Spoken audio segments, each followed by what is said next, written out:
तो इस वाक्य का वैज्ञानिक और आध्यात्मिक सत्य क्या है? कुछ समय पूर्व मन में ये बात आई और जब उसके वैज्ञानिक और आध्यात्मिक सत्य पर गए तो लगा कि ये महान सत्य है।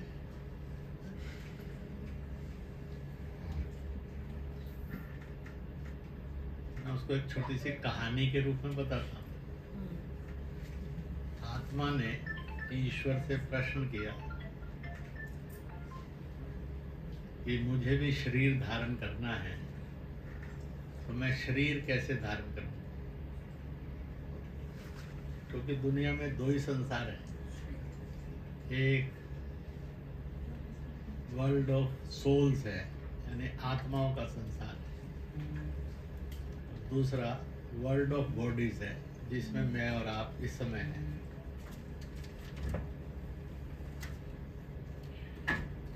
जहाँ वर्ल्ड ऑफ सोल्स है उसमें कहते हैं कोई स्वर्ग नरक भी है। मानते सब हैं दुनिया के लोग, पर वो कहाँ हैं ये जानता कोई नहीं। और जिन्होंने जानने की कोशिश की धीरे धीरे वो उसी में लीन भी होते चले और श्रेष्ठ पुरुष महापुरुष कहलाए। तो जब वर्ल्ड ऑफ सोल से आत्मा चली तो उन्होंने कहा कि मेरा शरीर कैसे धारण होगा? ईश्वर ने एक ही उत्तर दिया, हे आत्मा, जब तू चलेगी मेरे पास से तो जो मेरा दूसरा घर है वर्ल्ड ऑफ बॉडीज, वहाँ जाते समय में तुम को एक औरत मिलेगी, नारी मिलेगी, महिला मिलेगी। मैं उसकी कोख में तुझे बिठाऊंगा पुरुष की मदद से, और तेरी वो कोख कुछ समय वर्क करेगी और उसमें से ये हे आत्मा तो इंसान में बदल जाएगी, शरीर में बदल जाएगी। तो आत्मा ने पूछ ही लिया, प्रभु कोई और रास्ता भी है? उन्होंने कहा नहीं। आत्मा ने फिर सोचा कि अब मौका है तो पूछ ही लेना चाहिए जब साक्षात्कार हो रहा है। उन्होंने कहा कि अगर आपको कभी आना हुआ तो आप कैसे आएंगे? उन्होंने कहा मैं भी नारी की कोख और गोद से ही आऊंगा, उसके बिना मैं भी नहीं आऊंगा। तो एक अटल सत्य हो गया, अगर नारी है तो ये संसार था, है और रहेगा। जिस दिन नारी नहीं रहेगी ये संसार भी लुप्त हो जाएगा, समाप्त हो जाएगा। भारत अपने ज्ञान और विज्ञान से इस सत्य को जानता था, इसलिए बहुत सुंदर कोटेशन बना, जहाँ इंसान नारी का सम्मान करता है वह मानव से मानवता की तरफ बढ़ते बढ़ते देवत्व की तरफ चला जाता है, और जहाँ इंसान नारी का शोषण करता है वह मानवता, देवत्व तो दूर की बात है, मानवता की तरफ से गिरते गिरते वह एक राक्षस और शैतान हो जाता है। इसलिए बड़ी सुंदर कोटेशन कही गई, जहाँ नारी का सम्मान वहाँ देवताओं का वास होता है।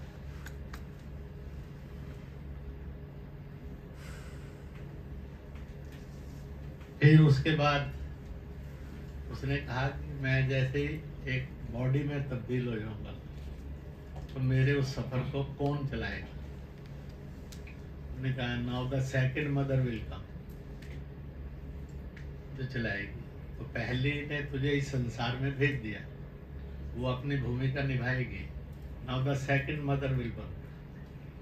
तो सेकंड मदर कौन होगी? उन्होंने कहा वह तुम्हारा देश, राष्ट्र, कंट्री, नेशन होगा। वो तुझे धारण करेगी और वही तुझे अंत तक पालन भी करेगी। और इसलिए बड़े सरल शब्दों में इस अध्यात्म को जानना है तो बहुत सरल है, और वो ये है,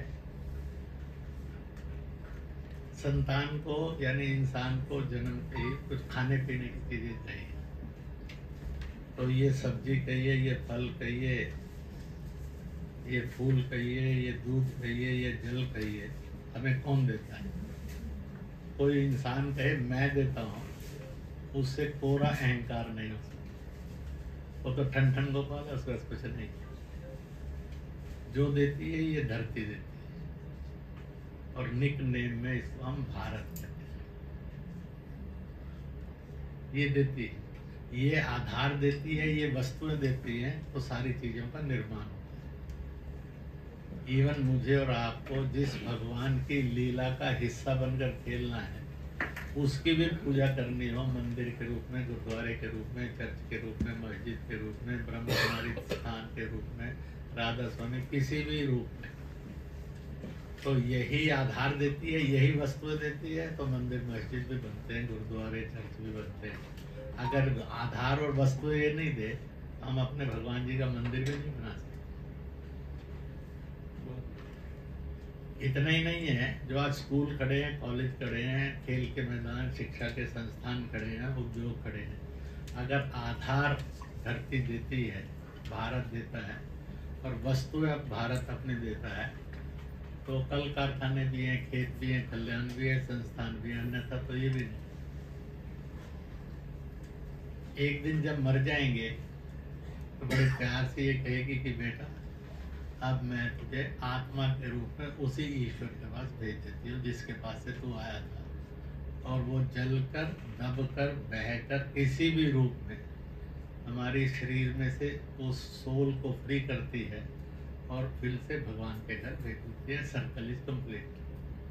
वहाँ से चले थे सोल के रूप में, माँ धरती पर लाई, धरती पर अपनी क्रिया पूरी की, एक दिन मरे, तो भारत माँ ने उसको मुक्त किया और सोल को भगवान के पास भेज दिया। इसका मतलब यही है कि जननी और जन्म भूमि ये दो सबसे महत्वपूर्ण। जननी थी तो जन्म हुआ, जन्म भूमि थी तो अपने 70, 80, 90 साल की जो भी क्रिया लिखी थी वो पूरी। तो जिसके लिए प्रभु ने कहा जननी जन्म भूमि स्वर्ग से महान, ये होगी तो स्वर्ग मिलने का रास्ता है, ये है ही नहीं तो स्वर्ग मिलने का कोई स्कोप ही नहीं।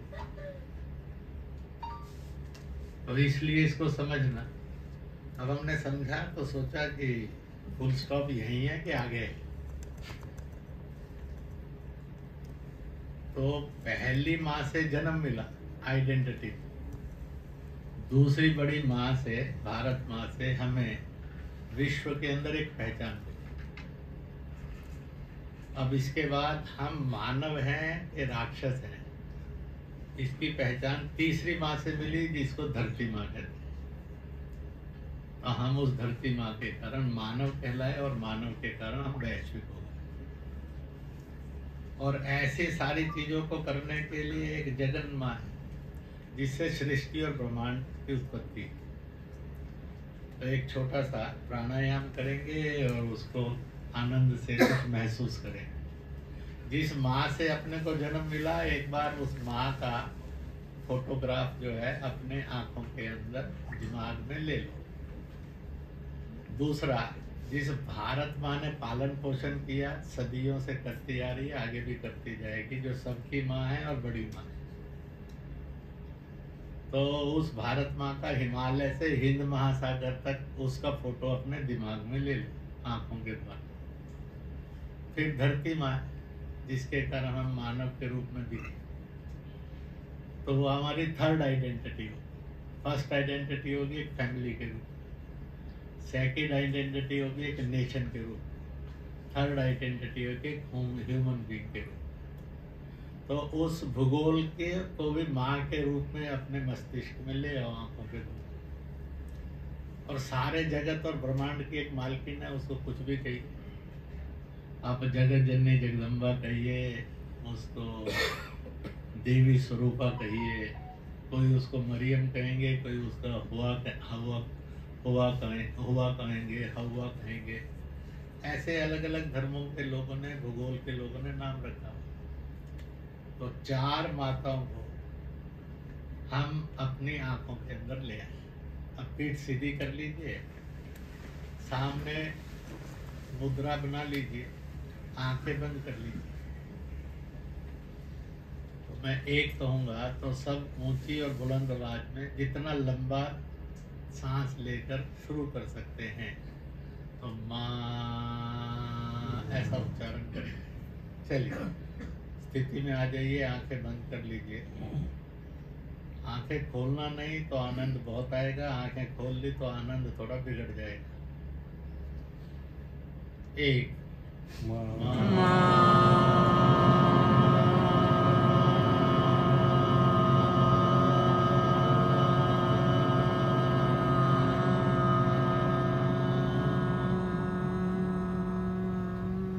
सांस लेना, खींचना। दो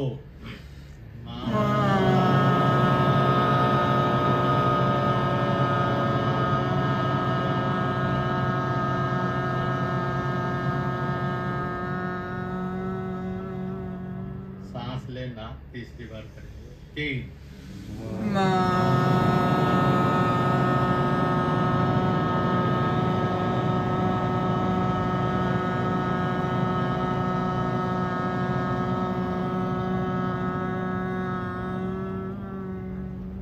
फिर सांस लेना, गहरा सांस लेना। चार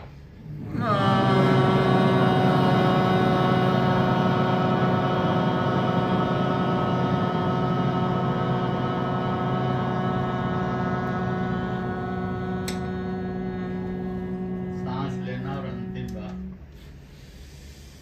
पांच।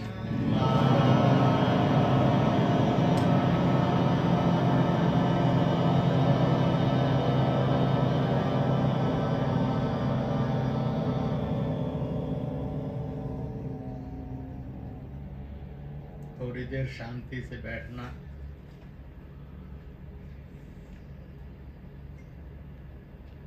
हाथ मलना, आंखों पर रखना और आंखें धैर्य से खोल देना।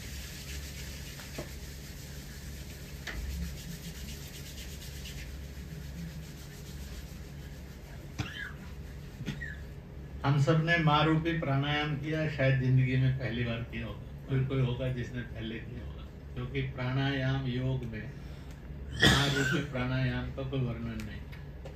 जितने भी हुए, मैंने इसको मुसलमानों को भी करवाया, ईसाइयों को भी करवाया, बौद्धों को भी करवाया, जैनियों को भी कराया, सिखों को भी करवाया, सनातनियों के रूपों को भी कराया, ब्रह्म कुमारी होंगे, कबीर पंथी होंगे, नानक पंथी होंगे, कोई राधा स्वामी होंगे, कोई निरंकारी होंगे, ऐसे जितने भी रूप हैं पंथों के और उपपंथों के, कैथोलिक प्रोटेस्टेंट होंगे कि शिया सुन्नी होंगे, महायानी और थेरवादी होंगे, सबसे खड़ा है। किसी को कोई प्रॉब्लम नहीं आई, किसी की कोई आइडेंटिटी को डेंजर नहीं हुआ कि लॉस हो जाएगा। और लगभग 1-1.5 लाख लोगों को मैं करवा चुका।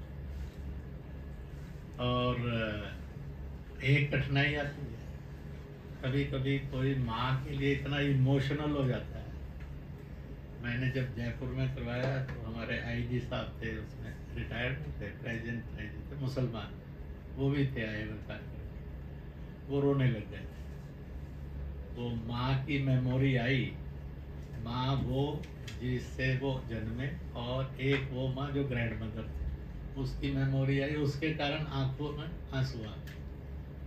मैं केरल में था तो वहाँ के आर्क विश्व आए हुए थे कार्यक्रम में, जब उनको कराया मेरे इंद्री जी, इसमें तो बहुत ही इतना आनंद है कि हमारे भी धर्म में चल सकता है, क्योंकि यह एक सत्य है और सब चीज़ों से ऊपर उठ कर सत्य है। मैंने रिजल्ट पहले घोषित कर दिया, अब आपसे पूछने का लाभ तो है नहीं कि आपको कैसा लगा। तो जिनको ये लगा कि एक बार ऐसा समय आ गया, चाहे वो 2 सेकंड का था कि 2 मिनट का था, when I was in 100% happiness and peace, वो जरा हाथ खड़ा नीचे कर ले। जिसको लगा कि नहीं ये इमोशनल ब्लैकमेलिंग तो इसलिए लगा कि कुछ गड़बड़ है, ऐसी फीलिंग आई तो वो हाथ खड़ा कर। तो आ तो सकते, नहीं आना कोई अच्छी बात नहीं, पर आना बहुत अच्छी बात है ये भी नहीं। तो इसलिए हम अगर जाएंगे तो अपने आप प्रयोग करने के लिए बहुत बातें मिल जाती हैं। वैसे मैंने प्रारंभ ये किया था, मैं केरल था 1.5 साल पहले, संघ के कार्यक्रम में गया हुआ था। तो मेरी वहाँ पर अल्पसंख्यक से 2 मीटिंगें थी, फिर एक ज्वाइंट मीटिंग। पहले कुछ ईसाइयों से थी, फिर मुसलमानों से थी, फिर दोनों से मिलकर थी। हिंदुओं के कार्यक्रम तो थे ही, क्योंकि मैं संघ के कैंप में गया हुआ था, तो उसमें तो मेरे 2 भाषण थे। तो मुझे ऐसा नहीं लगा कि हम उस एकता और एकात्मता को प्राप्त नहीं कर सकते और नफरतों को नहीं मिटा सकते, और उन नफरतों को मिटा भी सकते हैं, नियंत्रित भी कर सकते हैं और उनको दिशा भी दे सकते हैं। तो अगर इस माँ रूपी प्राणायाम का हम जिंदगी में करें, परिवार में लागू करें, समाज में लागू करें, तो मुझे लगता है कि for a seconds it can go to the multi seconds, it can be with the minutes. इतनी देर एक बार तो पूरी तरह से आदमी को प्रसन्नता महसूस होगी, उसकी तनाव सब चले जाएंगे। He will be free from all tensions। तो मैंने आपको इसलिए करवाया कि रामायण का ये सत्य, जननी जन्मभूमि स्वर्ग से महान है, इसको सोचा जा सकता। इसमें मैंने एक बात कही, उसी के साथ आगे बढ़ता हूँ। मनुष्य ने, उस आत्मा ने ईश्वर से, भगवान से, गॉड से, खुदा से पूछा, मेरी पहचान किससे हो, मैं कौन हूँ? तो उन्होंने कहा तेरे कर्म से, कर्तव्य से, यानी किरदार से हो। अगर तेरा किरदार कर्म अच्छा है और अच्छा ही करता है तो लोग कहेंगे बहुत नेक आदमी। और अगर तेरा कर्म किरदार खराब है तो लोग सामने भी कह देंगे, पीठ पीछे तो पक्का ही कहेंगे साला राक्षस, शैतान।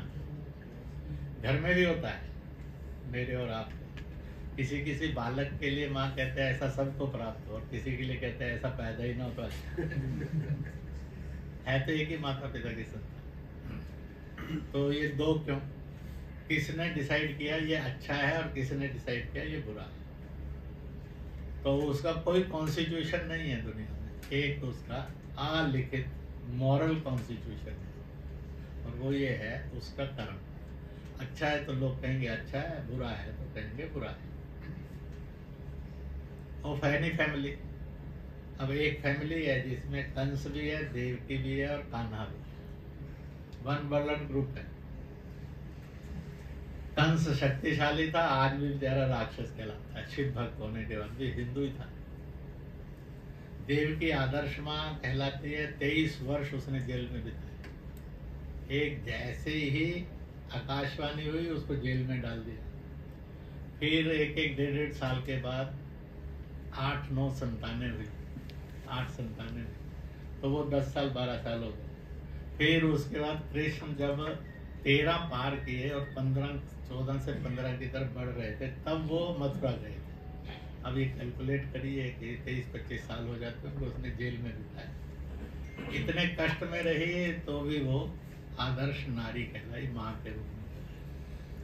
और कान्हा तो गाय चराता था, वो भगवान हो गया। फैसला किसने किया? एक गाय चराने वाला भी भगवान हो सकता है। एक जेल में रहे 23-25 वर्ष, तड़पती रहे, वो इतनी वंदनीय नारी हो सकती है। और एक कंस जिसने सब तरह के सुख भोगे, और वो बेचारा आज भी राक्षस के रूप में मारी खाता है। तो यह इसलिए उसने कहा कि देख तेरे कर्म तय करेंगे, किरदार, कर्तव्य, अदायगी तय करेंगे, तो अच्छा है कि बुरा है, इससे तेरी पहचान। उन्होंने कहा भगवान एक पहचान तो बता दी आपने, वाहेगुरु आपने एक पहचान तो बता दी कि कौन होता है, और कौन से रास्ता है पहचान का? उसने कहा देख भाई, तू किसी जाति का है, कितना ही धनवान है, कितना ही पढ़ा लिखा है, कितना ही योग्य है, कितना ही तो किस भाषा का है, किस धर्म मजहब का है, इससे तेरी कोई पहचान नहीं। ये आइडेंटिटीज नहीं है, ये तो जिंदगी को चालन करने वाली हमारी कुछ चीजें हैं जो साथ जुड़ती जाएंगी। पर विश्व के अंदर, इस संसार के अंदर, मानवों के संसार में तेरी पहचान तेरे वतन से, नेशन से, राष्ट्र से हो। हमने कहा कैसे? उनका देखो, तुम एहसास करो तो तुम्हें ध्यान में आ जाएगी। अब अगर ब्रिटेन से, अमेरिका से, फ्रांस से, इटली से, यूनान से, रोम से कोई आदमी आता है, हम ये नहीं कहते ये ईसाई है, कैथोलिक, प्रोटेस्टेंट, प्रेसिबिटेरियन, बाप्टिस्ट आया, हम ये कहते हैं ये ब्रिटिश आया, ये अमेरिकन आया, ये कैनेडियन आया, ये इटालियन आया, ये रोमन आया।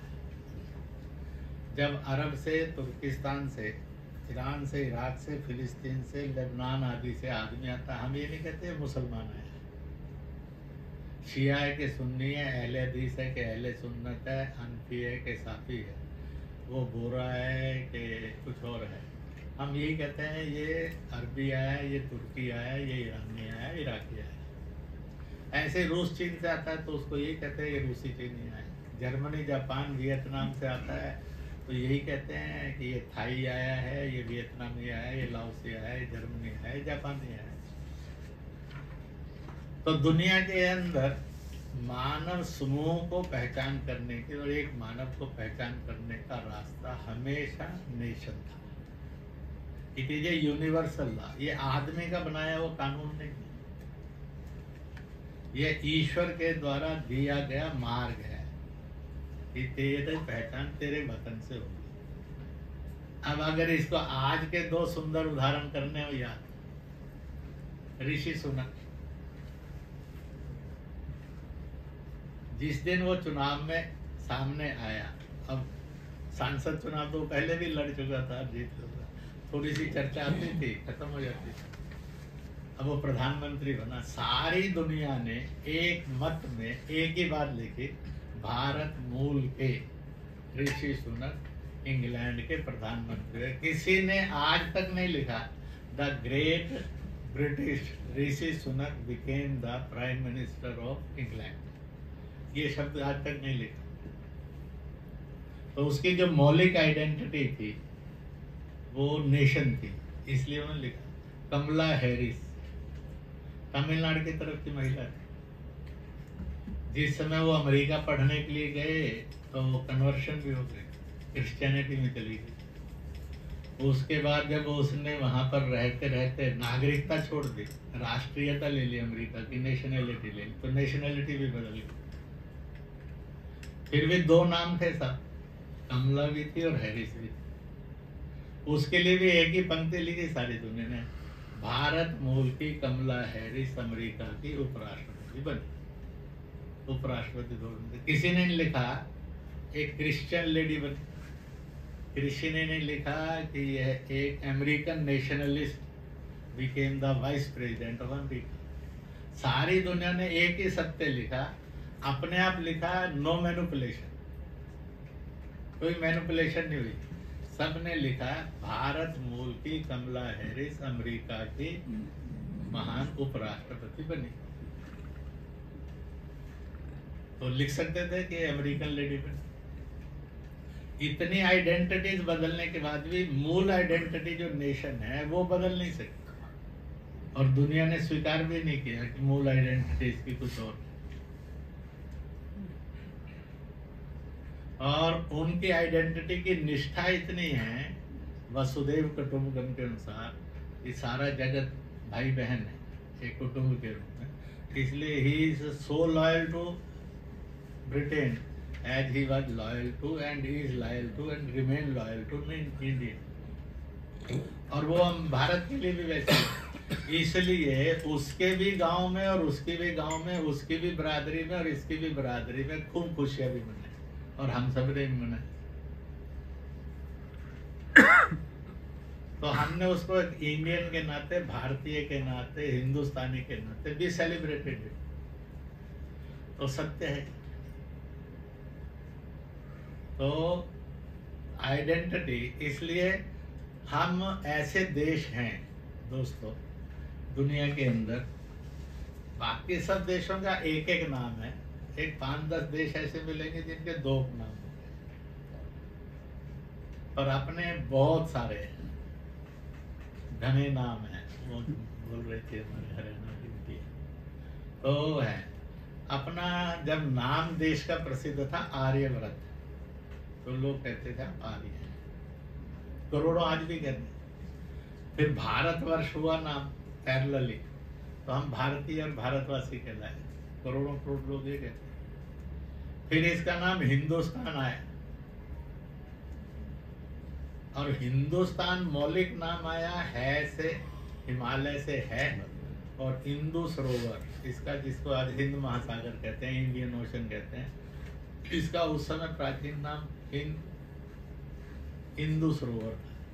तो उसका हिमालय का पहला अक्षर ले लो और शब्द ले लो, और इंदु सरोवर का दूसरा ले लीजिए, जो चंद्रमा के आकार को धारण करता है, क्योंकि भारत उसके अंदर ऐसे घुसा हुआ है, तो ये जो सरोवर है इंडियन ओशन, ये चंद्रमा के आकार का बन जाता है, इसलिए हिंदू सरोवर था। तो ही और नादा लेकर हिंदू स्थान बन गया इसका। परंतु एक समय आया 2-3 हजार साल पहले, 1.5, 2, 2.5, 3, 4 हजार साल पहले चीन में भी आया, अरब देशों में भी आया। यहाँ के मौलिक लोगों ने इसको निक नेम दिया था, प्यारा नाम दिया था हिंद। गुरु नानक देव ने भी बहुत बोला है हिंद इसको। गुरु तेग बहादुर को हिंद दी चादर कहा गया कि हिंद नाम के देश की आन बान शान। मोहम्मद साहब तो हिंद बोलते ही थे, और उनकी सबसे बड़ी कोटेशन है कि पूरब में हिंद नाम की सरजमी है, जब मैं उस ओर देखता हूँ तो मुझे सुकून की ठंडी हवा आती है कि I got solution of every problem and every tension. ये बहुत बड़ा सही है, इसलिए मैं मुसलमानों को कहा करता हूँ, आपके रसूल को, अंतिम रसूल को तो यहाँ से सुकून की ठंडी हवाएं आती हैं, तुम यहीं जन्मे हो, यहीं रहते हो, वो तो कभी आए ही नहीं भारत, तुम यहीं जन्मे हो, तुम्हें नफरत की हवाएं कहाँ से आती? तुम रसूल के भी सगे नहीं हो तो फिर किसके सगे हो? और सुनते भी हैं, सच सच के लिए कहा गया है हमेशा, या तो मीठा करके परोसिए या मुस्कुरा कर परोसिए। अगर उसको गुस्से में परोसोगे तो वो कड़वा हो जाएगा, और ज्यादा गुस्से में परोसोगे तो वो जहरीला हो जाएगा। और नेवर मेक्स द ट्रूथ, उसको पॉइजन मत करिए, पर मिलावट भी मत करिए, कहिए पक्का। पर किसी ने कहा कि दांत भींच कर, थोड़ा गुस्से में आके तरेर कर ये कहने की, देख तेरा सच बता दो, तो सच बता दे, उसका झगड़ा जिंदगी का परमानेंट मोल। तो इसलिए कहते हैं कि वाणी का घाव भरता नहीं, इसकी मल्लम पट्टी करना बड़ा कठिन है, बाकी सारे घाव भर जाते। ये घाव है जिसकी कोई दवा नहीं है। आदमी स्वयं ऊंचाई को धारण कर ले तो इस घाव को खत्म कर सकता है, नहीं तो सवाल ही नहीं। और to be a good man it is only treatment, उस घाव की एक ही ट्रीटमेंट है कि आप एक अच्छे मानव बनिए। तो इसलिए ये एक बात उसमें से, तो यह एक सत्य था, एक सत्य है, इसको जीने में बहुत मजा है दोस्तों, जीना चाहिए। तो मैंने ये इसलिए रखी कि राष्ट्र ये है प्रथम, और राष्ट्र अंतिम, और राष्ट्र सतत ये रहे। देश के रूप में धरती, और धरती के रूप में धरती, most tolerant of the world, इससे ज्यादा कोई सहनशील। इसलिए धरती को सहन शक्ति की ईश्वरीय वो परिसीमा कहा गया है जो सबसे श्रेष्ठ है। और कितना है, हम रोज इस पर 5-10 बार 20 बार थूकते हैं, पेशाब करते हैं, शौच करते हैं, गड्ढे करते हैं। एवर द अर्थ रिएक्टेड, है नालायक, क्या कर रहा? मेरे और आपके ऊपर कोई छोटा सा सूसू कर दे बच्चा, तो बहुत छोटा सा बच्चा होगा तो कहेंगे प्रसाद है, प्रसाद है। अब ये कल्चर है भारत। और अगर वही बड़ा होकर करते फिर कहेंगे बड़ा बदतमीज, दो चाटे भी मारेंगे उसको, अकल नहीं है। उस समय प्रसाद नहीं रहता, जब तक वो इनोसेंट था तो प्रसाद था, परंतु जिस दिन समझदार हुआ उस दिन इनोसेंसी खत्म हुआ, और जिस दिन इनोसेंसी खत्म है उस दिन आदमी जानबूझकर गलत करना शुरू कर दिया। अकल आई तो बेईमानी करता है, जब अकल में निर्मलता थी तो ईमानदार। इसलिए बच्चे को कहा है ये ईश्वर का रूप है। इसका मतलब नहीं है अकलदार नहीं होना चाहिए, और अकल ये कहाँ कह रही है कि खराब होना चाहिए, झूठ बोलना चाहिए, असत्य बोलना चाहिए, क्रोध करना चाहिए, तो नहीं कहते।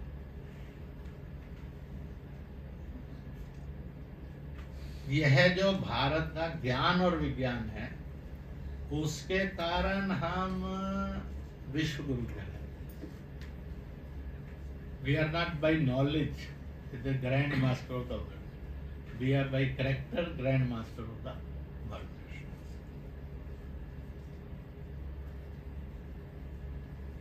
तो कुछ बातें मैंने वैसी रखी आपके सामने। पंचम धाम के प्रैक्टिस में जब उसके सत्य में जाएंगे तो ये सब बातें रोल प्ले करती है। हमारे शैलेश हीरानंदानी है जो आए हैं यहाँ पर, एक बार खड़े हो जाएंगे तो लोग आपको कहते हैं।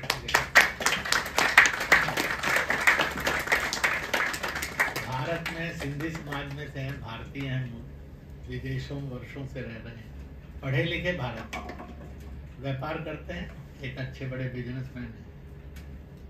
इनके मन में, और एक कुमारन स्वामी इनके बिजनेस पार्टनर कहिए या हिस्सेदार कहिए होते थे, इन दो चार के मन में आया कि यहाँ कोई शिव मंदिर की प्रतिष्ठा करनी। जब शिव मंदिर की प्रतिष्ठा करने लगे कि ये तो ये बताएंगे कि इन्होंने मेरा नाम कहाँ से सोचा। मुझे तो ये आया कि अगर उसका भूमि पूजन आप करेंगे तो वह बेसिक ऐसा होगा जिससे ये प्रकल्प हमेशा जीवित रहेगा। तो मैं उस समय इसमें सम्मिलित हुआ था, मैं उसको ब्रीफ कर रहा हूँ। तो उस समय सम्मिलित हुआ था, इन्होंने कोई जमीन वमीन ली थी तो वहाँ भूमि पूजन किया। मेरे हाथ से पहली ईंटा रखी गई उसमें, और अनेक ईंटा रखकर अलग अलग लोगों ने उसका भूमि पूजन संपन्न किया। तमिलनाडु से बहुत श्रेष्ठ प्रकांड विद्वान लोग जो थे उसको करवाने के लिए आए। वो शरीर मन बुद्धि से शांत प्रकृति के भी थे और गुणवत्ता के भी थे। उन्होंने सब तरह का उसका आयोजन किया था। मेरा परिचय भी सब लोगों से उसी समय हुआ था। बहुत कम लोग थे जिनसे मैं पहले से परिचित था, तो उसी समय हुआ। वहां से आगे दो चार डेवलपमेंट धीरे धीरे आया कि इसका नामकरण क्या है, वहीं आया। हमने कहा चार धाम से भारत जुड़ा था, अब युग में एक परिवर्तन आना चाहिए। अगर कुछ धाम और बन जाए तो विश्व भी जोड़ा जा सकता है, संघर्ष मुक्त विश्व के दर्शन कर किए जा सकते हैं। इसलिए इसको नाम पंचम धाम हो गया। कि ठीक है कि वो घोषणा मैंने की, तो पंचम धाम हो गया, इसको चलाना है। तो यहाँ पहले से एक संस्था बना ली, और वह संस्था थी 1008 नेम ऑफ शिवास, शिव के 1008 नाम। इस नाम से एक संस्था, और उसके अंदर एक और इनके साथ थे कुमारन स्वामी, वो गृहस्थ सन्यासी थे।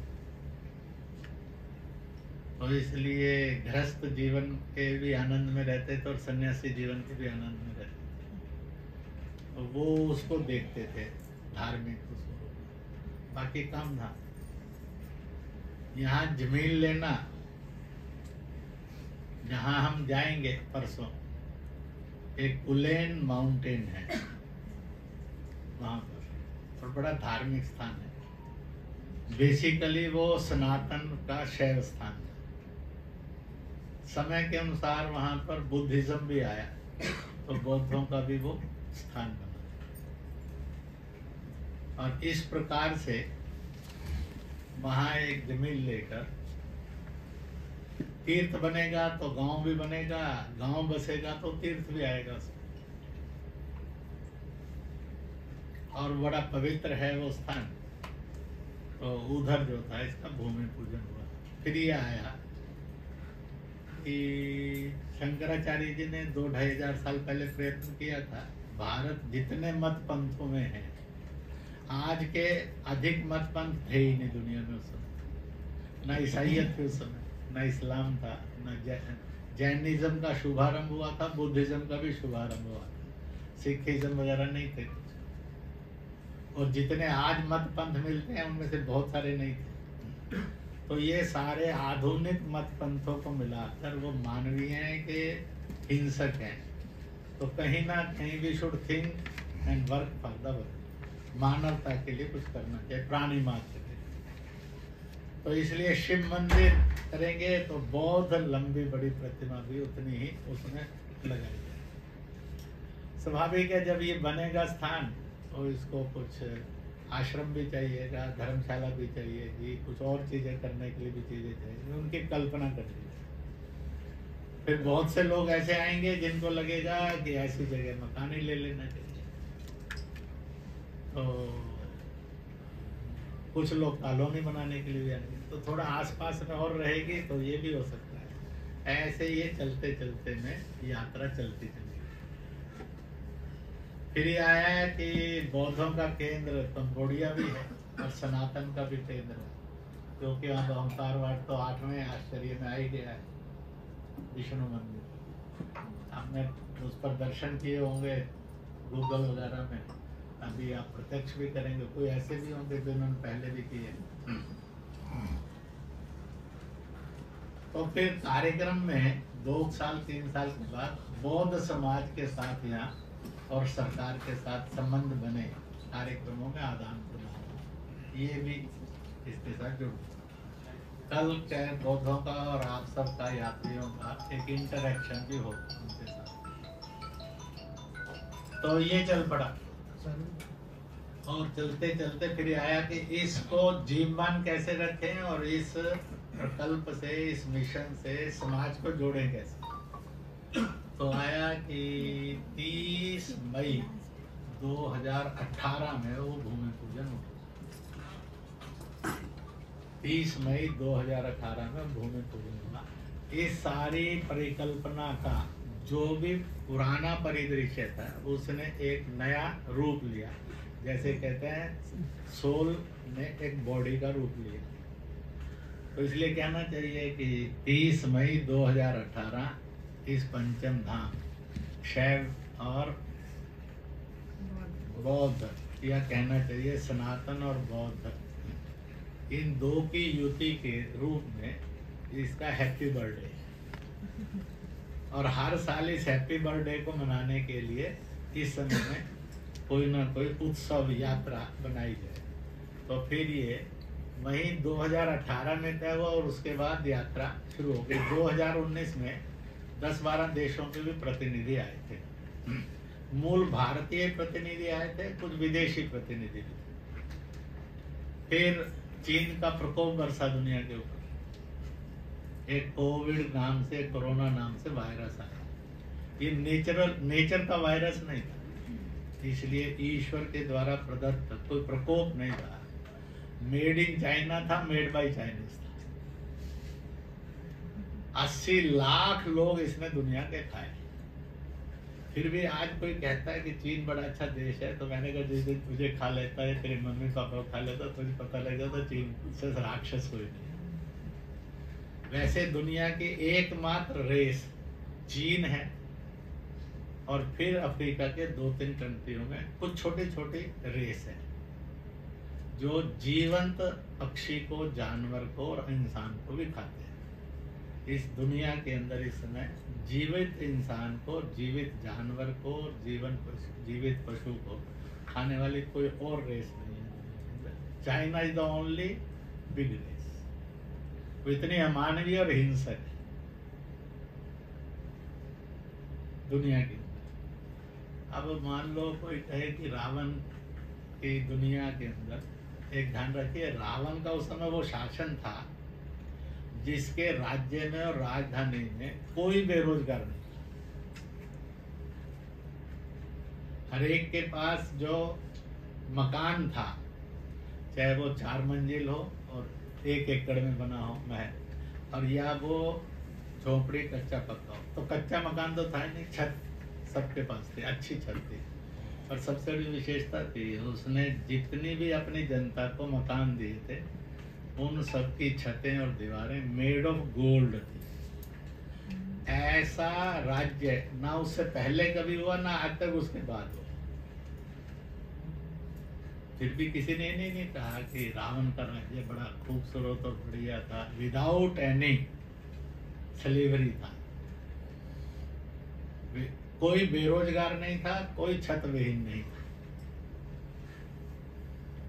राम ने भी सबको मकान दिया, पर वो तो ईंटा का, घास का, फूस का, बांसों का, इन सब का था, तो भी राम राज्य आदर्श कहलाया, रावण राज्य आदर्श नहीं कहलाया। Be careful. मैंने कहा नहीं साहब, रावण जैसा श्रेष्ठ आदमी कौन हो सकता है जिसकी 100% प्रजा के पास मेड ऑफ गोल्ड हाउसेस थे। दुनिया में आज तक उससे पहले किसी की सत्ता में नहीं था, उसके बाद से आज तक किसी की सत्ता में नहीं थी। परंतु हमने नहीं कहा नहीं, रावण का राज चलेगा, कम से कम छत तो सोने की मिलेगी।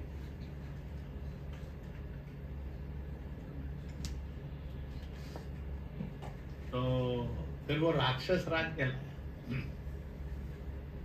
और रावण जब तक राजा था तो वो लंकेश कहलाता था, परंतु ये श्रीलंका कब बना, लंका से श्रीलंका, ये उसी समय बना जब इसका जो है विभीषण का राज तिलक हुआ। उसकी जो पहली उद्घोषणा है राज तिलक की, अब से इस राज्य का नाम श्रीलंका रहेगा। अब कुछ कोई लगा कि रावण ने लंका रखा होता है, इन्होंने श्रीलंका रखा, श्री लगाया होगा कुछ अपना उससे। उन्होंने कहा नहीं, ये इसलिए लगाया जो जगत जननी है, जिसको श्री कहते हैं, लक्ष्मी कहते हैं, जो सिया रूप है, राधा रूप है, जो बाद में है राधा रूप, उस समय तो था ही नहीं राधा रूप। तो इसलिए वो जहाँ 1 साल रही, अब ये लंका पतन से पवित्र हो गई है, इसलिए अब हमारे राज्य का नाम श्रीलंका है। ये विभीषण ने पहली घोषणा कि now it will be called as Sri Lanka. Shri ये लक्ष्मी के नाम का आधार है, तो इसलिए रावण लंकेश था, विभीषण श्रीलंकेश था। तो ये वैसे ही मैंने आपको बताया इसलिए, तो इस बात को ध्यान में रखना। तो ऐसे ये प्रकल्प बनते बनते 2 साल बीच में 2020-2021 कोरोना के कारण ऑनलाइन उत्सव मना। यहाँ पर कुछ लोग रहे, उन्होंने कोई शिव पूजन करना, कुछ और करना, ये सब किए। 2 तरफ बाकी 1 रहा कि 2 रहा, 21 में तो हो गई थी, 21 में आ गई थी। तो 2020 में ऑनलाइन हुआ कार्यक्रम, फिर वो 21, 22, 23 ये चल रहा कार्यक्रम। 24 में अपन लोग आए हैं। आप में से 1 से अधिक बार आया है, ऐसे जरा हाथ खड़ा करना इस यात्रा में।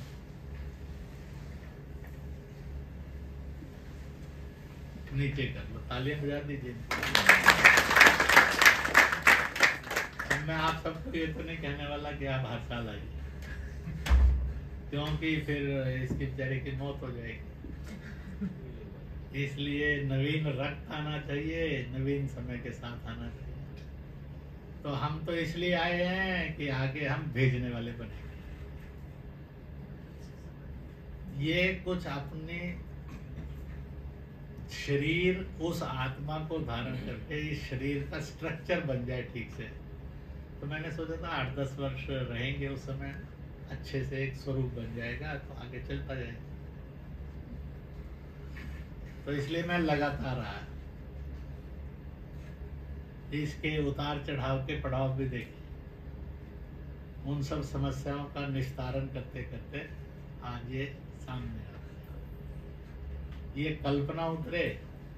अब कल्पना ऐसी है, उस जो बनेगा स्थापित होगा, फिर उसका विस्तार भी होगा। ये जो चारों तरफ के देश हैं, लाओस होगा, वियतनाम होगा, थाईलैंड होगा, कंबोडिया होगा, ऐसे 5-7 देश मिला, ये लगभग सब सनातन संस्कृति के स्वरूप के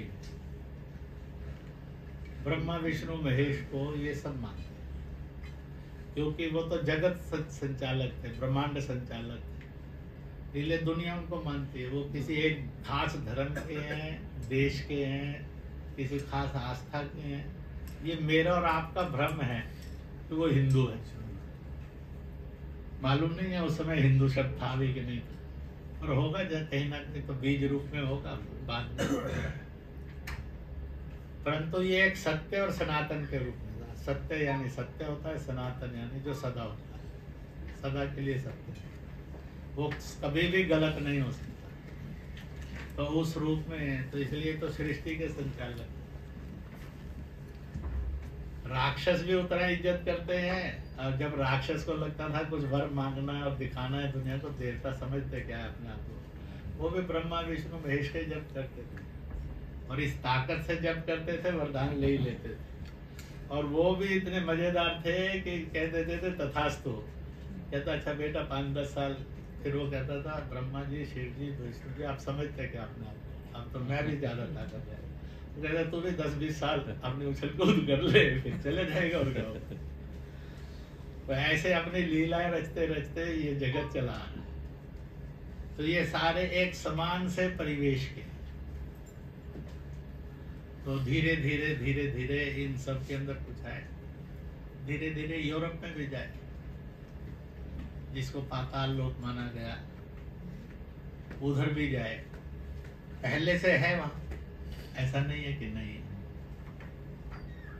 वैसे तो मक्का को भी मक्केश्वर महादेव कहते हैं, और एक सप्त ऋषियों में ऋषि भी हैं, और जिनके नाम पर दिनों की भी रचना है, शुक्राचार्य। मेनलैंड जो आज भारत है, और इस मेनलैंड का एक्सटेंशन करें 1857 तक, उस 1857 में भारत के अंदर आज का अफगानिस्तान भी था, तिब्बत भी था, नेपाल भी था, भूटान भी था, पाकिस्तान भी है, बांग्लादेश भी है, म्यांमार भी है, श्रीलंका भी है, मालदीव भी है।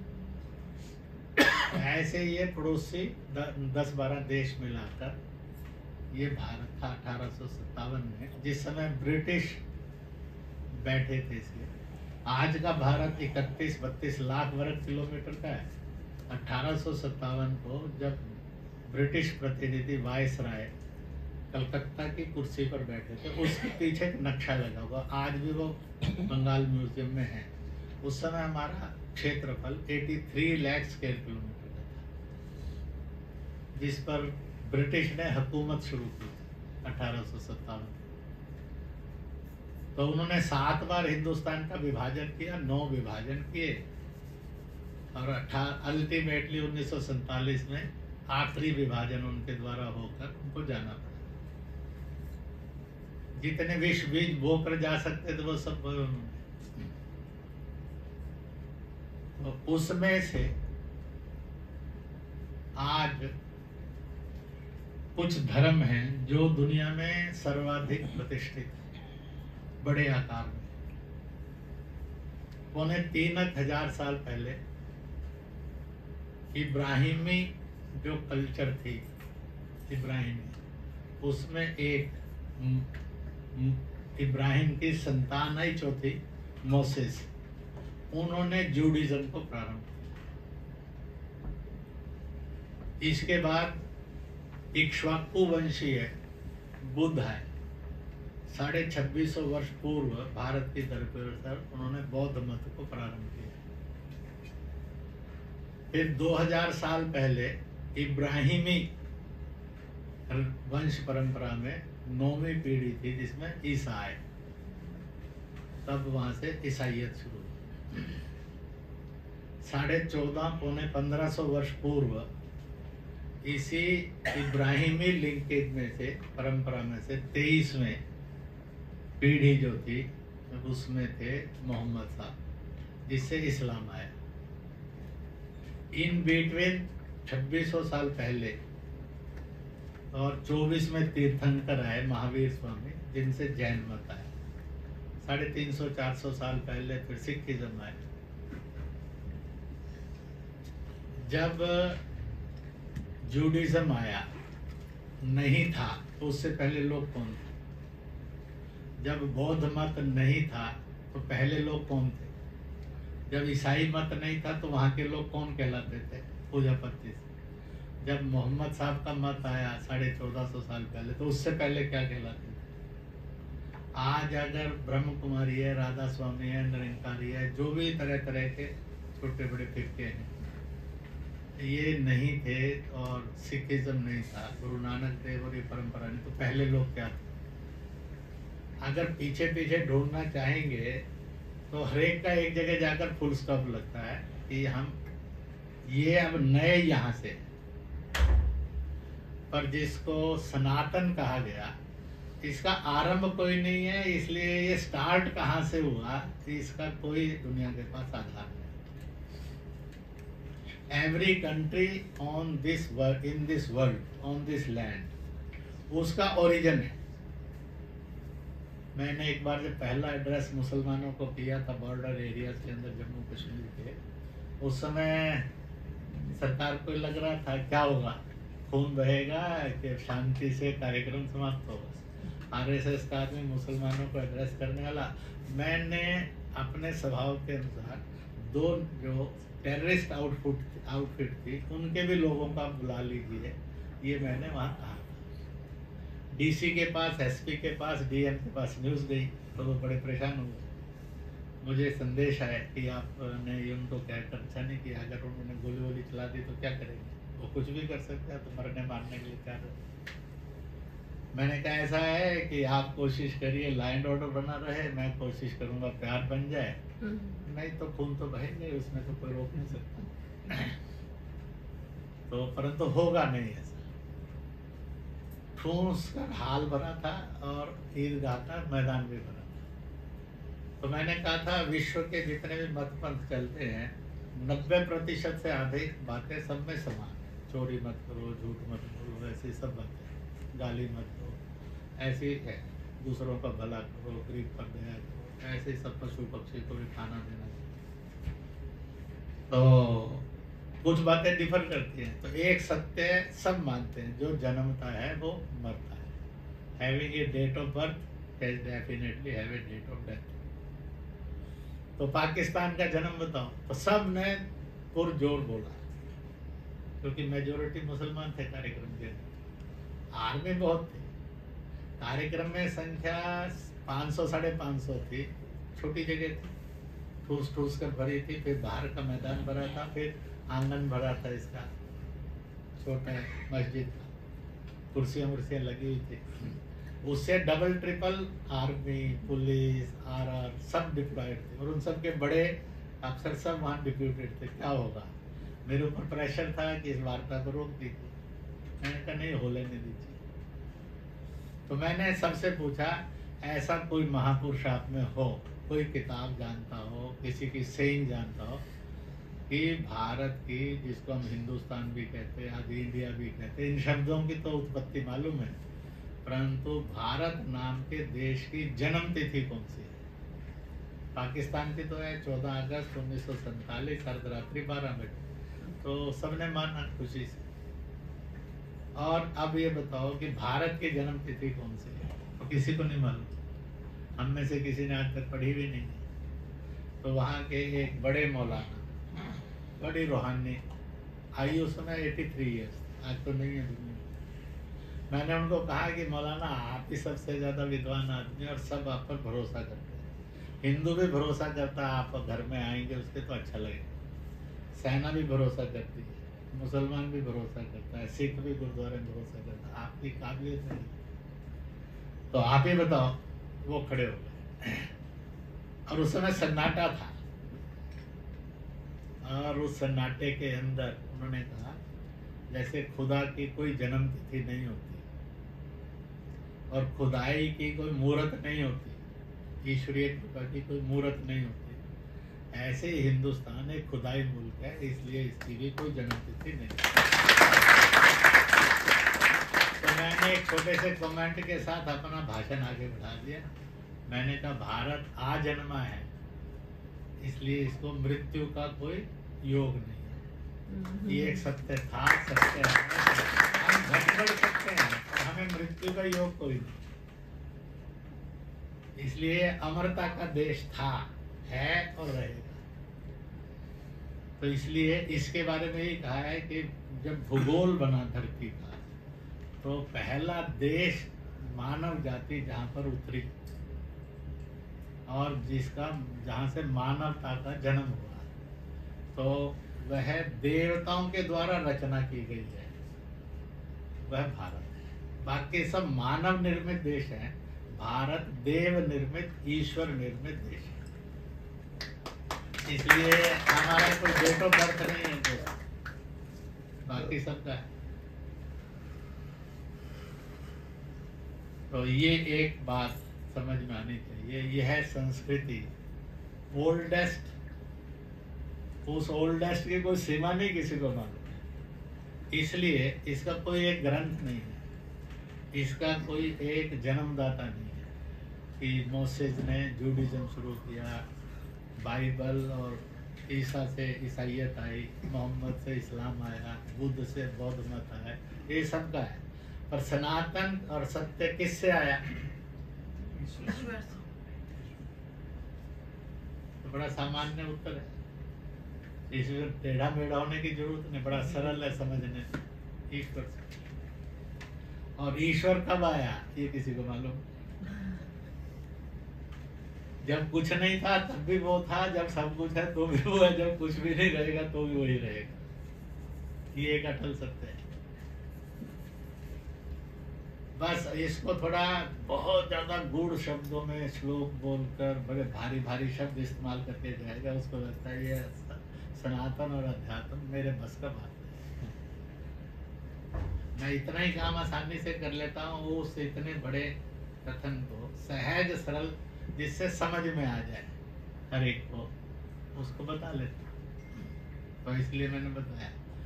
तो भारत आजन्मा है, इसलिए अमर है, मेरे और आपके कारण नहीं है अमर। इसका मूल सत्य यही। तो अब इसमें से इतनी मत पंथ उपपंथ उभरे, तो उनको एक साथ लेकर चलने की ताकत हमारे घर की महिला में।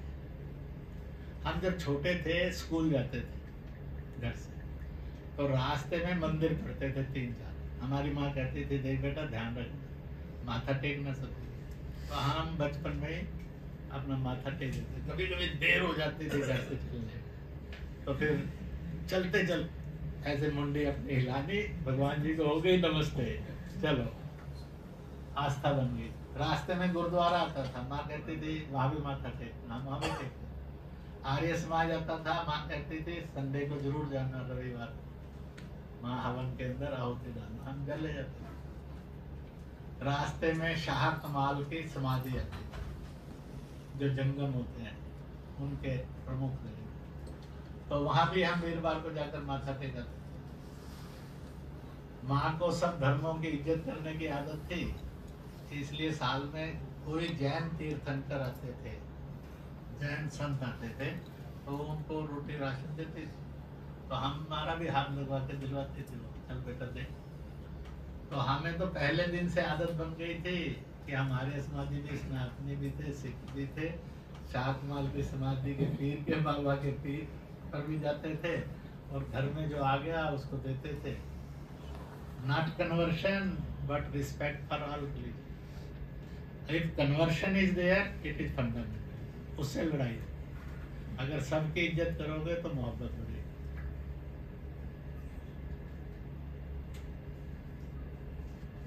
तो जो चला गया है वो ठीक रास्ते पर आना चाहिए। चाहे जमीन चली गई हो, चाहे जन चला गया। हमने सबको हिंदू बनाना ही बिल्कुल नहीं। कोई कहीं भी रहे, धर्मांतरण नहीं करे, अपने अपने धर्म पर यूनिवर्सली इसको रखने में कोई कठिनाई नहीं। तो इसलिए कंबोडिया इज बेस्ट, क्योंकि यहाँ ओंकार वाट है भगवान विष्णु की। आज तो 8वें आश्चर्य में आ ही गया। तो 7 आश्चर्य भारत के दुनिया के घूमते थे, 8वां हो गया। 9वां 10वां भी भारत से जाएगा, क्योंकि भारत में इतनी अजीब अजीब चीजें बन रही हैं, वो अपने आप आएगा। और कंबोडिया ये भाग्य में था या हमारे भाग्य में कंबोडिया था, ये तुम नहीं कहते। अब इतना पक्का है, शैलेश हीरानंदानी इसके मूल में तो है। और एक दूसरा शैलेश मिल गया, ये प्यार से नोक झोंक भी खूब करते हैं, पर शैलेश हीरानंदानी का एक स्वभाव है, वो केवल और केवल मुस्कुराना भूल जाते हैं। इसलिए never takes the tension, he was never remains in the tension। क्यों तालियां बजवा दें?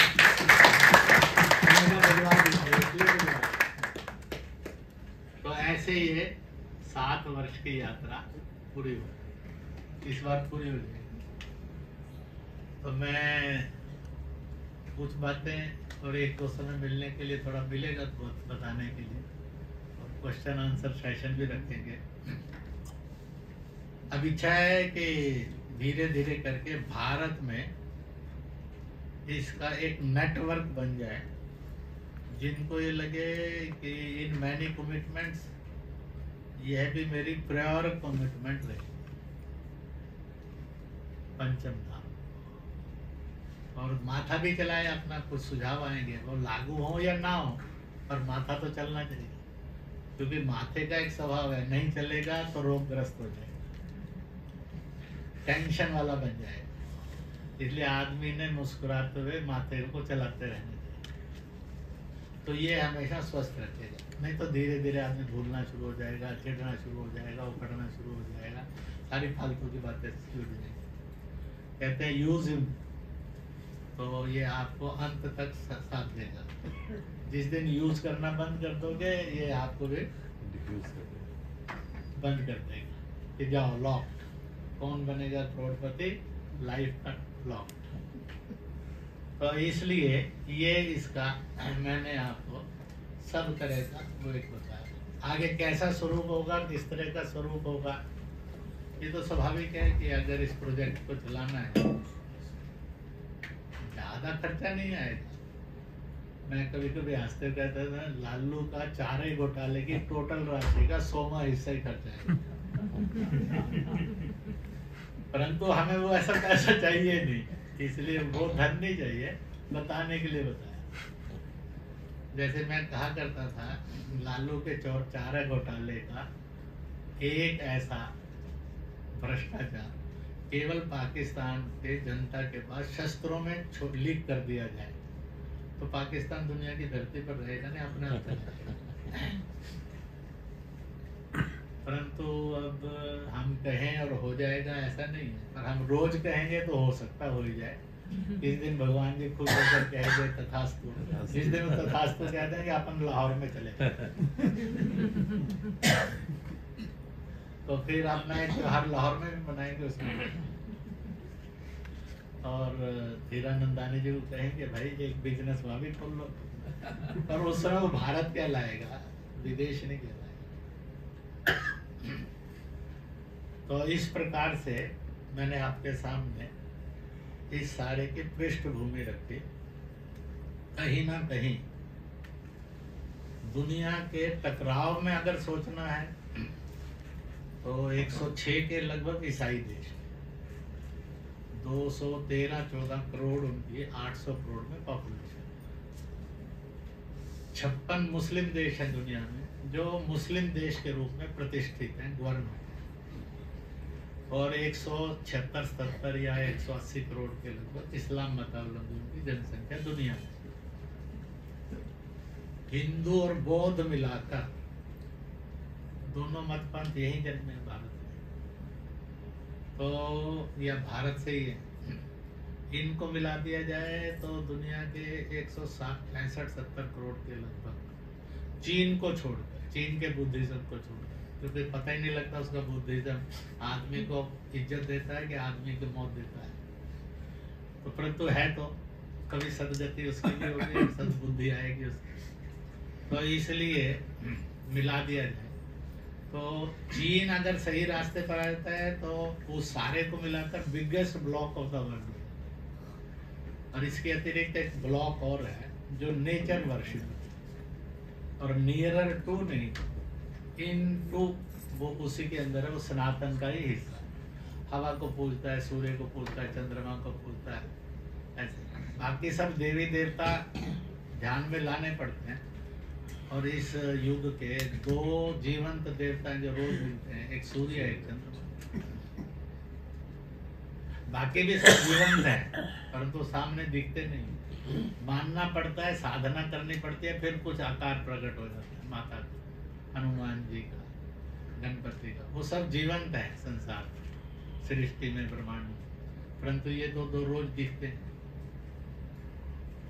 आजकल लगे हैं कुछ लोग हम अपना सूर्य बनाएंगे, कर लेनी चाहिए उछल कूद, उनको परेशान नहीं होना चाहिए, इतना ही मानना चाहिए कि एक मेंटल केस का शुभारंभ होता है। तो इसलिए मिलेंगे ऐसे।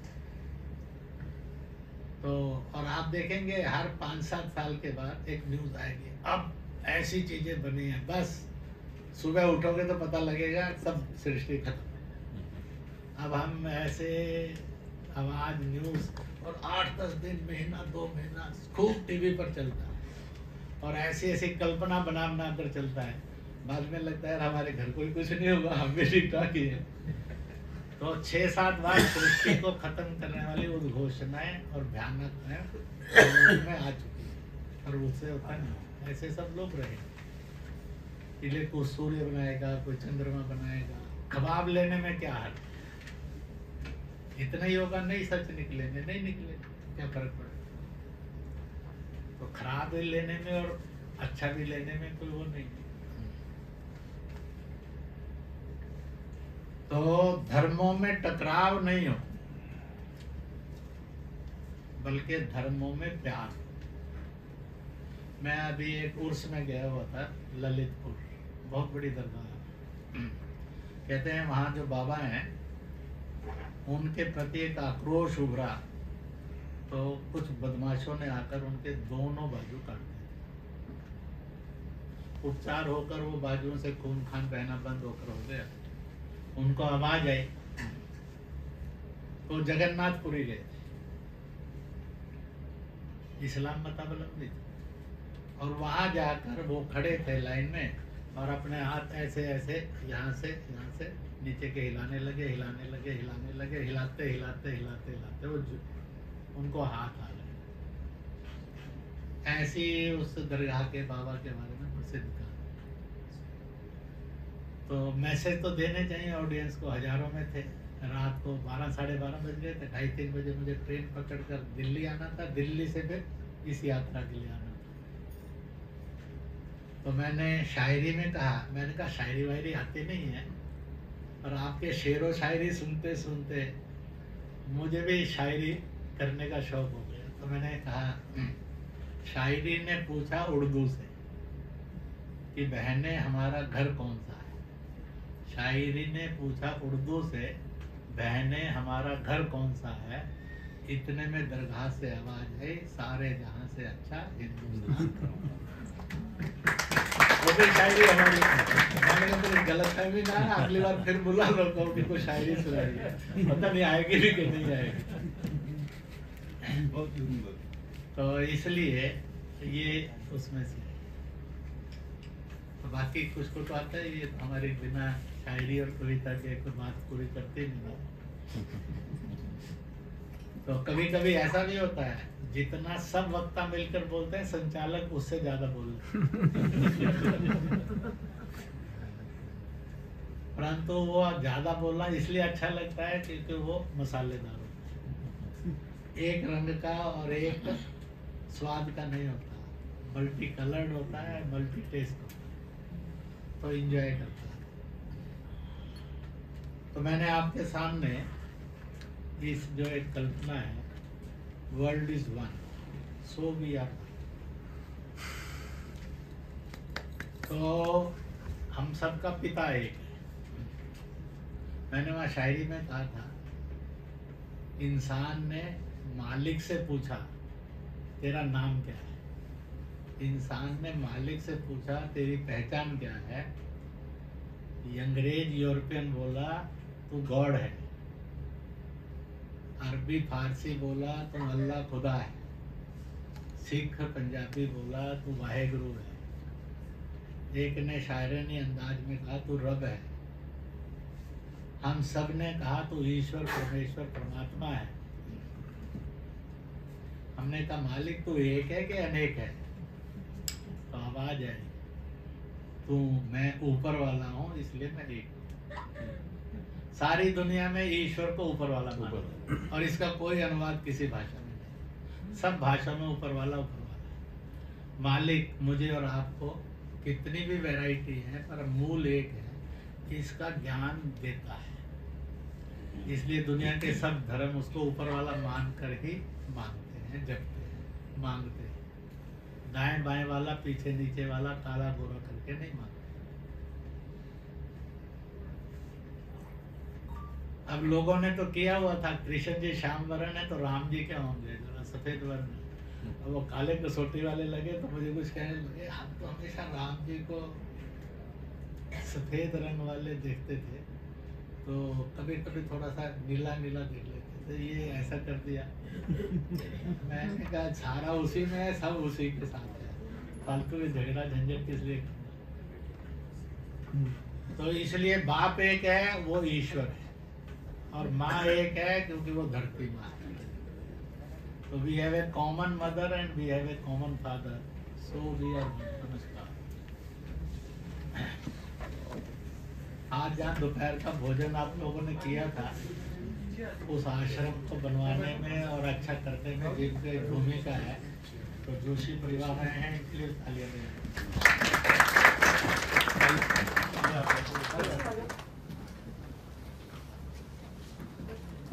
By God we are one. इसलिए हमारा पिता एक है ऊपर वाला, हमारी माँ एक है धरती में, इसलिए हम माना। हमारा देश एक है इसलिए हम एक हैं, ये हमारा राष्ट्र है भारत। हम सब की अपनी अपनी जननी है इसलिए हम जन्म से एक हैं। और हमारा आकार, आज तक जितना मानव पैदा हुआ है और आगे जितना पैदा होगा, वो दो ही आंखों वाला है। सबका दिल बाईं ओर को है, किसी का दाईं ओर को नहीं है। किडनी बीच में है, सबकी वैसे ही है। इसलिए from every system he can be treated.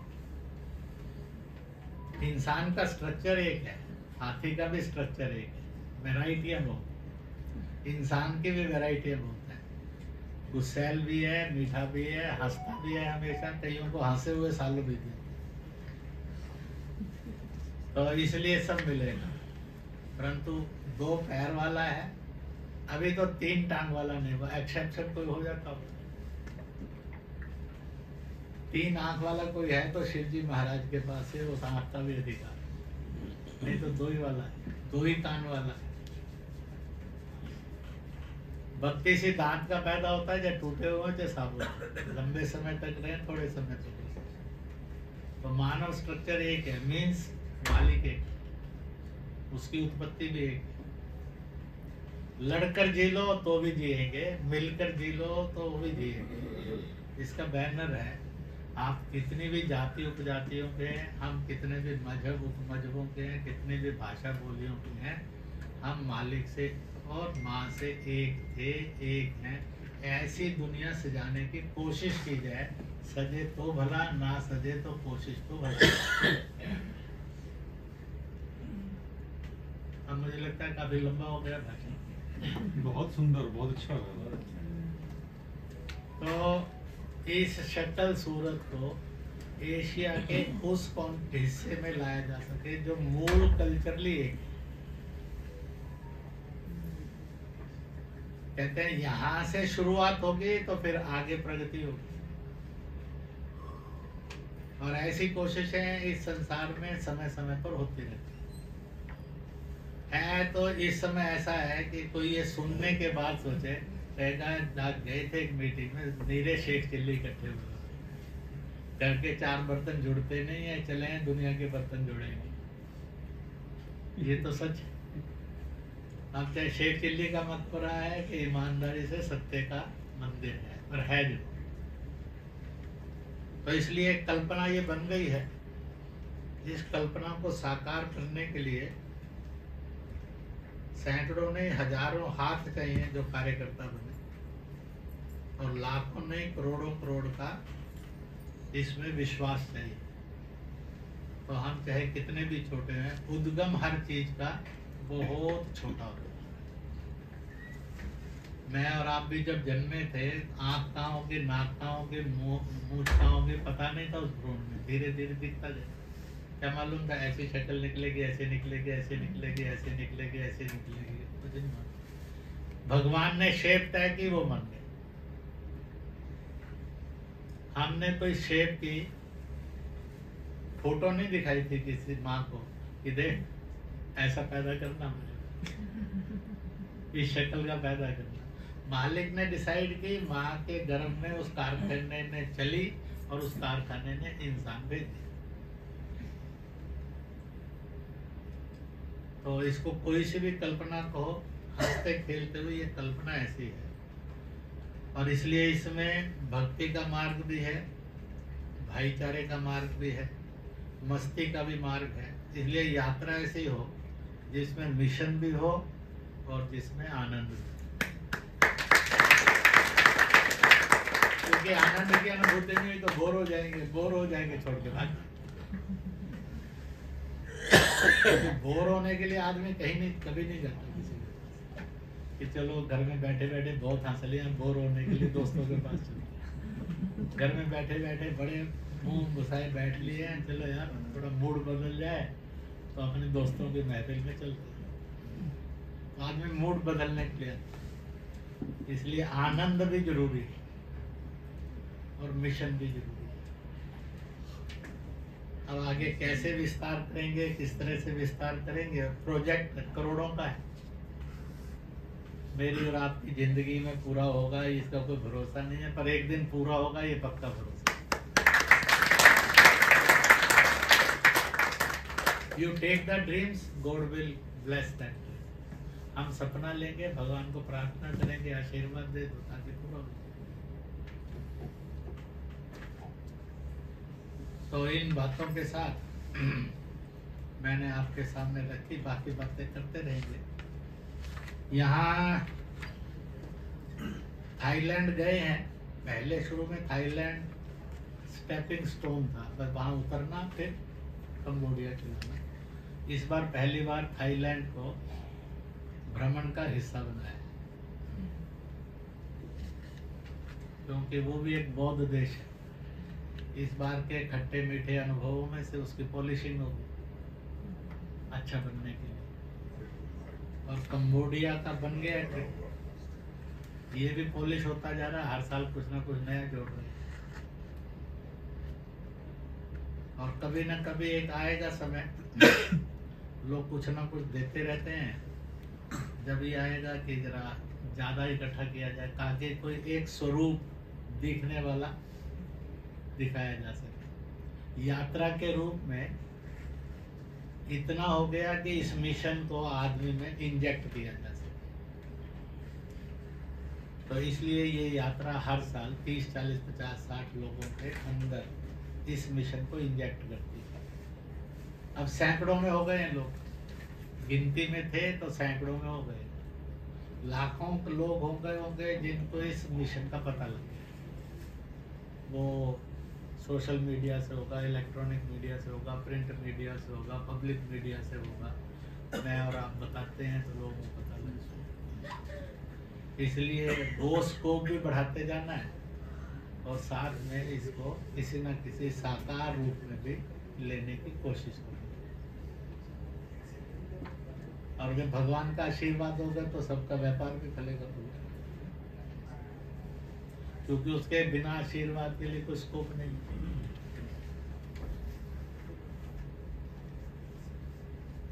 तो यह एक धार्मिक स्वरूप की, आध्यात्मिक स्वरूप की, व्यावसायिक कह लीजिए आनंद के स्वरूप की और भक्ति के स्वरूप की ये उत्सव है, त्योहार है। हम भेजते जाएं, लोगों के मनों में जगाते चले जाएं। आने वाले समय के अंदर ये एक व्यापक आंदोलन तो कहना अच्छा नहीं है, पर एक व्यापक प्रभाव बन जाएगा जो आने वाले समय के अंदर कोई ना कोई रूप धारण करेगा, और जो भी रूप धारण करेगा वो श्रेष्ठ हो और वह विश्व को कहीं ना कहीं इस चेक को करने में कामयाब होगा कि विश्व जंग की ओर नहीं बढ़े, वो प्यार की ओर बढ़े। तो एक दो छोटी सी बात कहकर पूरा करता हूँ। ऐसा है कि 3 प्रकार की एजुकेशन होती है दुनिया में। एक दीन की, धर्म की, इंसानियत की, मानवता की एजुकेशन होती है। एक व्यावसायिक एजुकेशन होती है जिसके कारण आदमी रोटी अर्न कर सकता है। उसमें एक हुनर, स्किल्स की होती है, एक किताबों की होती है, तो उनमें से कमाने का रास्ता नहीं। एक तीसरी एजुकेशन होती है जिससे बचकर रहना है, वो शैतान की शिक्षा होती है, और उसके सब्जेक्ट बड़े फालतू के हैं। उनका टीचर नहीं है, इंस्टीट्यूशन नहीं है, पुस्तक नहीं है, गाली देना। कोई आदमी नहीं दुनिया में जिसको गाली देना नहीं आता। मुझे और आपको कहा जाए कि आधा मिनट तक बिना रिपीट किए हुए नई नई गाली दे दो, तो हो सकता है गोल्ड मेडल ले लें। परंतु गाली ऐसी शिक्षा है जिससे नफरत का, गुस्से का और हिंसा का जन्म होता है, और इसी के साथ वो आदमी को मारता है।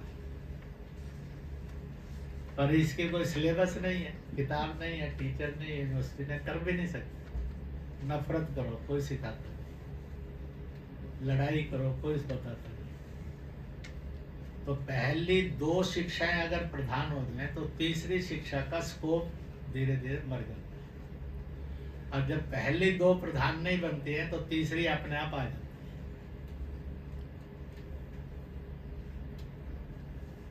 इसलिए उसके लिए एक कहावत ये कही गई, खाली दिमाग शैतान का। आप खाली रखोगे अपने आप को तो शैतान आ जाएगा। इतना व्यस्त रखो कि नींद लेने के लिए बिस्तर की जरूरत नहीं पड़े, कहीं भी आ जाए। इसलिए विवेक बापू से पूछा था कि बापू आप सोते कब है? उन्होंने कहा मैं चलते चलते सोता हूँ। ये फ्रेज है, सच है। वो जब चलते और बात होती है तो मस्तिष्क को सुनने में ले जाते थे और रिलैक्स हो जाते थे। तो विवेकानंद से पूछा था कि आप पढ़ते कब हो? तो विवेकानंद का बड़ा मजेदार उत्तर है, maximum people reads from word to word, शब्द से शब्द तक, अक्षर से अक्षर पढ़ते हैं।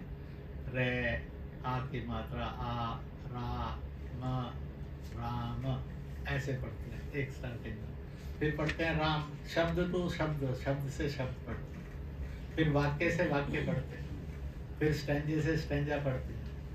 फिर अध्याय से अध्याय पढ़ते हैं। अध्याय शुरू करते हैं, अध्याय पढ़ते खत्म कर देते हैं।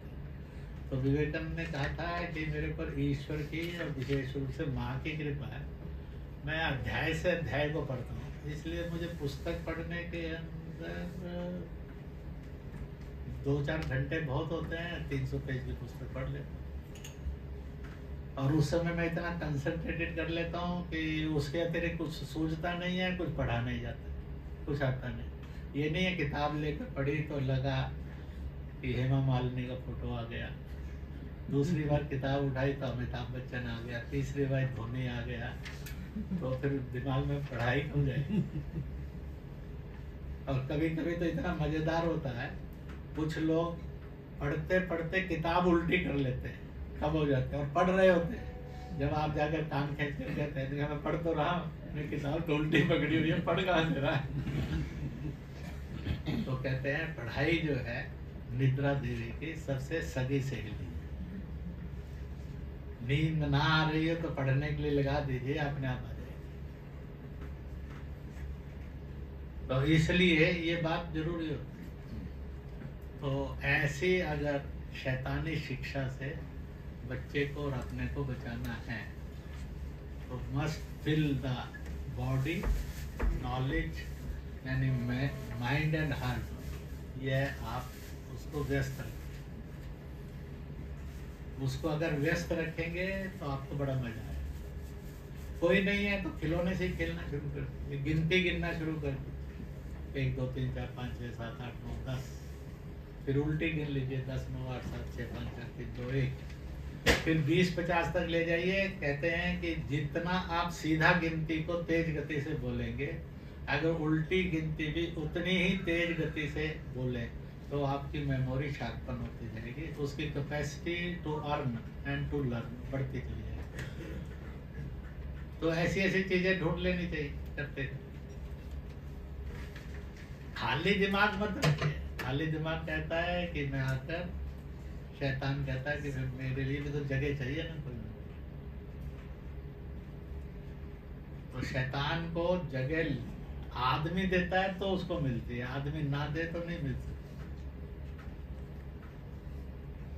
तो हम सब इस सारे प्रकल्प को समझे।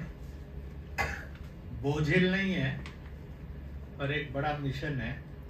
इतना पक्का है कि जो आज यात्री आ रहे हैं